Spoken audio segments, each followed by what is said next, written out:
Hello. तो कैसे हैं आप सभी लोग। स्वागत करता हूं आप सभी का इस बेहतरीन सा प्लेटफॉर्म पे जिसका नाम है कॉन्कर विद अश्विनी। तो उम्मीद करता हूं आप सभी अच्छे होंगे और फुल मज़े में होंगे और अपनी लाइफ एंजॉय कर रहे होंगे।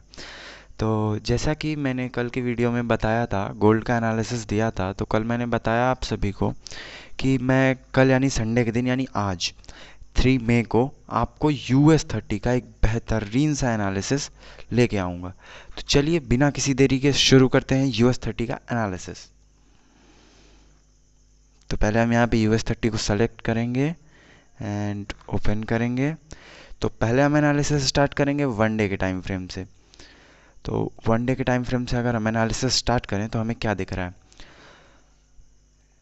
पहले तो मार्केट ने एक अप डाउन ट्रेंड मूव किया। ये 1 डे का टाइम फ्रेम है। डाउन ट्रेंड में मोशन किया, लेकिन फिर यहाँ पे मार्केट का स्ट्रक्चर शिफ्ट हुआ अप ट्रेंड की तरफ। तो फिर यहाँ से मार्केट एक शार्प रिकवरी के साथ अपसाइड जा रहा है। और अभी ये करंटली अगर हम बाई साइड के प्रोस्पेक्टिव से देखें तो यहाँ से मार्केट एक कंटिन्यूएशन दे सकता है। लेकिन अगर हम लिक्विडिटी के कॉन्सेप्ट से देखें, जो असल में जैसे लिक्विडिटी काम करती है, तो वो ये होगा कि यहाँ पे एक जैसे मार्केट ने लेवल क्रिएट किया, अब उस लेवल को बिन एक बार स्वीप करके, यानी कि जैसे देखा जाए, जैसे मार्केट में लिक्विडिटी क्या होती है, जैसे अगर मैं एक्सप्लेन करूँ तो जैसे लिक्विडिटी ऐसे कोई ये एक लेवल है, जैसे ऐसे मार्केट ने लेट से ये लेवल क्रिएट किया है, इसको ऐसे स्वीप करेगा एंड ये बिना ये स्वीप करके इस हाई के ऊपर क्लोज करेगा और इस नीचे आएगा और फिर यहाँ से एक डोमिनेंस कैंडल पे हमारी एंट्री होगी, इस जगह से एक डोमिनेंस कैंडल पे, और फिर हम यहाँ से एक सॉलिड मूव कैप्चर करेंगे अपसाइड के लिए। तो यही होता है लिक्विडिटी का कॉन्सेप्ट। हम जैसे यहाँ से मार्केट अप ट्रेंड में मतलब ऐसे मूव कर रहा था, लेवल क्रिएट किया, ये दो लिक्विडिटी क्रिएट की और उसको एक शार्प मोमेंटम में हंट किया और फिर इसके हाई के ऊपर जाके क्लोज किया और फिर एक धीरे धीरे नीचे आया एंड देन फिर वहाँ से एक हम डोमिनेंस कैंडल के साथ इस स्विंग के नीचे का स्टॉप लॉस रख के हम एक गुड रिस्क टू रिवॉर्ड यहाँ से टारगेट करते हैं। तो बेसिकली यही होता है लिक्विडिटी का कॉन्सेप्ट। तो अगर उस हिसाब से हम बात करें तो यहाँ पे ध्यान से देखो, वही चीज़ सेम क्रिएट हो रही है। जैसे कि मार्केट ने इधर फर्स्ट टाइम इधर सबको निकाला, इस शार्प मोमेंटम में धीरे धीरे नीचे आया, फिर इस मोमेंटम में सभी को खा गया मार्केट।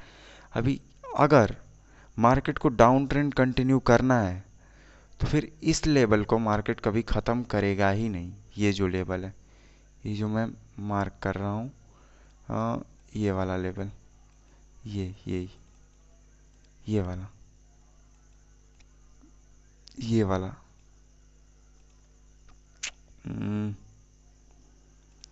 मार्केट इस वाले लेवल के ऊपर नहीं जाना चाहिए।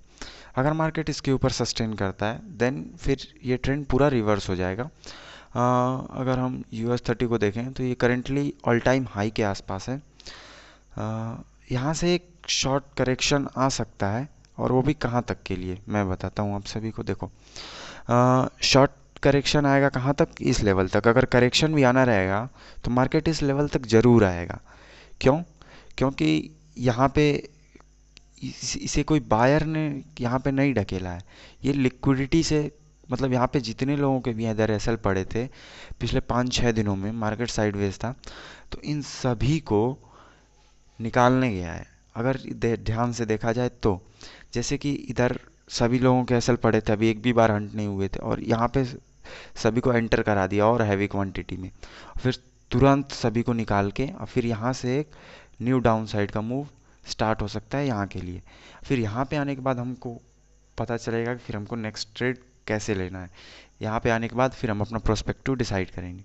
तो ये था 1 डे का टाइम फ्रेम। 4 आवर पे चलते हैं। तो 4 आवर पे अगर देखा जाए तो 4 आवर पे मार्केट ने काफ़ी अच्छा इधर लेवल को स्वीप किया है।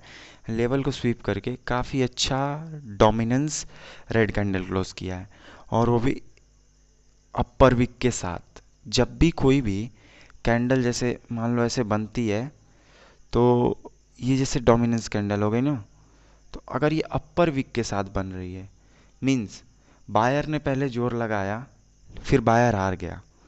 अब ये जैसे ये दो सेलिंग कैंडल को मान लें, ठीक, सेम हाइट की ये दोनों सेलिंग कैंडल मान लें, ठीक है। तो अब इसमें बता सकते हैं कौन सी कैंडल ज़्यादा डोमिनेंस होगी, मतलब कौन सी कैंडल ज़्यादा पावरफुल होगी। ये ये कैंडल ज़्यादा पावरफुल होगी एज़ कम्पेयर टू ये कैंडल। क्यों? क्योंकि यहाँ पे बायर जीत के हारा है और यहाँ पे सिर्फ सेलर ही जीता है। तो इस सेलर को हराना ज़्यादा आसान होगा एज़ कम्पेयर टू इस सेलर को। तो वही सेम चीज़ इधर क्रिएट होती हुई दिख रही है। अगर मैं चार्ट को थोड़ा क्लीन करूँ तो यहाँ ये देखो, ध्यान दो, वही सेम चीज़ क्रिएट होती हुई दिख रही है। इधर दो दो बार बायर ने ट्राई किया बट नहीं उठा पाया। अगर बायर को उठाना भी था तो बायर यहाँ से इस लेवल से इसको ऊपर लेके जा सकता था, बट नहीं। तो अभी हमारे जो ओपन लेवल्स होंगे वो यही लेवल्स होंगे कि मार्केट कम से कम 48,200 या फिर 48,350 तक आए, फिर यहाँ से कुछ बना के देन ऊपर जाता है तो जाता है। उसके पहले कुछ भी ऐसा कुछ खास सेटअप नहीं है अभी। हाँ, तो ध्यान दो, यहाँ पे देखो बायर ने किस तरह ट्राई किया। अभी तुमको शॉर्टर टाइम फ्रेम पे एक्सप्लेन करता हूँ कैसे किया मार्केट ने। देखो यहाँ पे देखो, पहले बायर ऐसे जीत रहा था, फर्स्ट ट्राई बायर ने किया, देन सेलर यहाँ तक लेके आया, फिर से बायर ने जीतने की कोशिश की, इसकी इवन वो इसके ऊपर भी ले गया, लेकिन वो यहाँ पे सस्टेन नहीं करा पाया। तो यहाँ पे फाइनली सेलर कितने डोमिनेंस के साथ जीता। जब भी ऐसा कुछ होगा तो आप ध्यान दो कि इतने डोमिनेंस के साथ जो सेलर जीता है वो इतने आसानी से तो अपने गेम को मुड़ने तो देगा नहीं। तो उसी वजह से यहाँ से एक ट्रेंड रिवर्सल हो सकता है। और अगर हम ध्यान दें तो ये जो बाइंग आई है ये काफ़ी शार्प है। तो अगर ये जाता है तो जाता है, जैसे कि अगर मैं एक और कॉन्सेप्ट आप सभी को बताऊं, तो कहते हैं कि जिधर फर्स्ट टाइम लिक्विडिटी स्वीप होती है उधर मार्केट पहले मूव करता है। तो लिक्विडिटी कहाँ क्रिएट हुई? इसके नीचे, राइट, इसके नीचे। तो देखो इस side liquidity first time sweep हुई है, तो ये एक शार्प मोमेंटम है बस इस लिक्विडिटी को ख़त्म करने का। इधर जो इधर इधर ये वाले जितने भी लेवल्स हैं, ये लिक्विडिटी वाले लेवल्स, उन्हें ख़त्म करने का ये बस एक शार्प मोमेंटम था। अगर हम ध्यान से देखें तो ये वाले जितने भी लेवल्स हैं, मार्केट ने इन्हें सभी को ख़त्म कर दिया। अब यहाँ से बहुत ही शार्पली गिरेगा और ये मिनिमम 48,200 तक तो आएगा ही आएगा, ये चांसेस हैं मार्केट के पास। अगर उसके पहले कुछ बना के जाता है तो जाता है। एक ही लेवल होगा उससे पहले बना के जाने के लिए, 0.5 का एरिया, और वो लेवल ये भी हो सकता है ये वाला। इस लेवल से भी अगर थोड़ा बहुत कुछ करेक्शन आता है तो देख सकते हैं शॉर्ट कवरिंग मूव अपसाइड के लिए, वरना फिर इसे जाना डाउन साइड ही है। तो अगर 15 मिनट के टाइम फ्रेम पे एनालाइज करें तो ध्यान दीजिए, 15 मिनट के टाइम फ्रेम पे हमें क्या दिख रहा है। 15 मिनट के टाइम फ्रेम पे वही सेम चीज़, मार्केट डाउन ट्रेंड में। अब ध्यान दो, यहाँ से ये यहाँ से ये वाला ये एज अ ऑर्डर ब्लॉक भी वर्क करेगा, minor order block, not major. अगर ये माइनर ऑर्डर ब्लॉक की तरह वर्क करता है तो मार्केट क्या कर सकता है, यहाँ तक आके, ठीक है, ये बहुत ही, मार्केट अगर ध्यान से देखो ना तो शॉर्टर टाइम फ्रेम पे अगर हम ध्यान से देखें, मार्केट यहाँ से इतनी शार्पली गिरा, इतना शार्प गिरता गिरता, जैसे यहाँ पे इतनी बड़ी कैंडल, फिर उससे थोड़ी सी छोटी, फिर उससे छोटी, फिर एक बार मार्केट ने अपना पूरा जोर लगा दिया, यानी मार्केट इधर पूरा एग्जॉस्ट हो चुका है। तो मार्केट को क्या चाहिए? लिक्विडिटी। अब बिना लिक्विडिटी के तो मार्केट मूव करेगा नहीं। तो उसके लिए इसे इस लेवल पे या फिर इधर इधर लेवल पे आके यहाँ से फिर ऐसे डाउन ट्रेंड कंटिन्यू कर सकता है।